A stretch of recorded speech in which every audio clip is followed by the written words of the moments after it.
नमस्कार, मी पंजाब डक. आज आहे 28 जुलै 2025. आज श्रावण सोमवार आहे. मी आलेलो आहे कोल्हापूरला दत्त सहकारी साखर कारखाना या ठिकाणी शेतकरी मेळावा आयोजित मध्ये दादाने ठेवलेला आहे आणि या ठिकाणी व्याख्यानासाठी या ठिकाणी आलेलो आहे आणि या ठिकाणाहून कोल्हापूरवाल्यांसाठी अंदाज देणार आहे.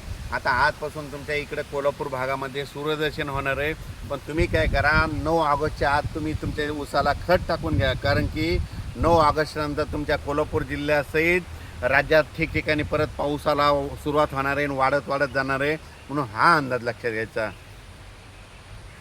तसेच राज्यामध्ये आज 28, 29, 30 आणि 31 तारखेपर्यंत राज्यात काय होणार आहे, ऊन पडणार आहे, म्हणजे सूर्यदर्शन होणार आहे. दुपारनंतर काय होणार आहे, 10 मिनिटाच्या 20 मिनिटाच्या अर्ध्या तासाच्या अशा सरी येणार आहेत, म्हणून हा अंदाज लक्षात येतो. एकदम पाऊस संपत नसतो, काय होतं थोडा विखुरलेल्या स्वरूपाचा पडत असतो, म्हणून हा अंदाज लक्षात घ्यायचा. पण राज्यात मात्र आता 10-12 दिवस शेतीचे कामे करण्यासाठी वेळ आहे, म्हणून तुम्ही शेतीचे कामं करून घ्या.